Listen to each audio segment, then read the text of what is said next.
उनके सड़ के रेट वाले जन बिस्मिल्लाहिर्रहमानिर्रहीम। ये दोस्तों ही चंडो गुलाम रहता है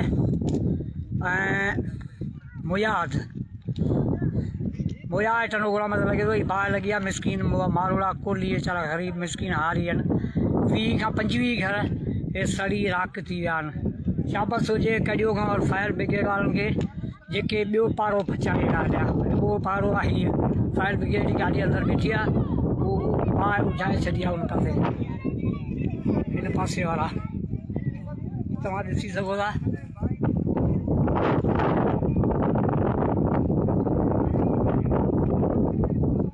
ॾिसो हिन पासे वारे पाड़े खे बचायो आहे ऐं हीअ अॻु में ई बाहि लॻी वई हली जेसी गाॾी पुॼण खां अॻु में ई घर सड़ी विया 20 खां 25 घर जेके आहिनि सड़िया आहिनि। तमामु अफ़सोसी ॻाल्हि आहे निहायती अफ़सोस एॾो वॾो अफ़सोस आहे ग़रीब मिसकीन मारूड़नि जा हे घर सड़िया आहिनि। हाणे की बाहि लॻी आहे उनजी ख़बर न आहे पर ही यूसी मुया जो मल्हाना मोरी जे लॻ गरीब मिसकीन मारूड़ा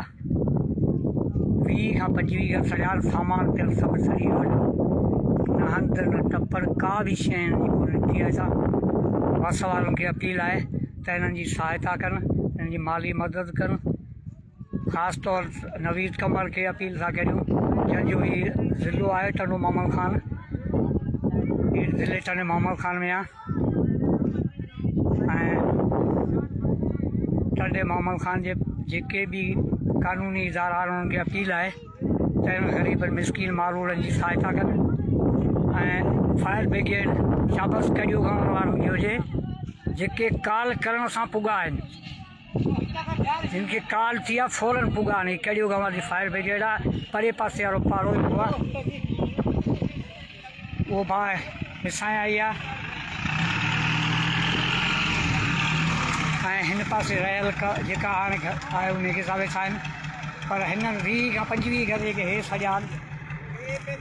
ॾिसी सघो था हिननि घर जी पोजीशन 20 खां 25 घर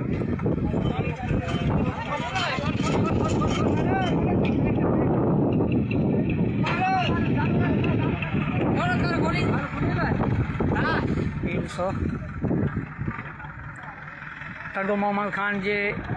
इंतज़ामिया खे अपील आहे फिल 4 यूसी मुया में पुॼनि मल्हाना मोरी लॻ हिननि ग़रीबनि जी सहायता कनि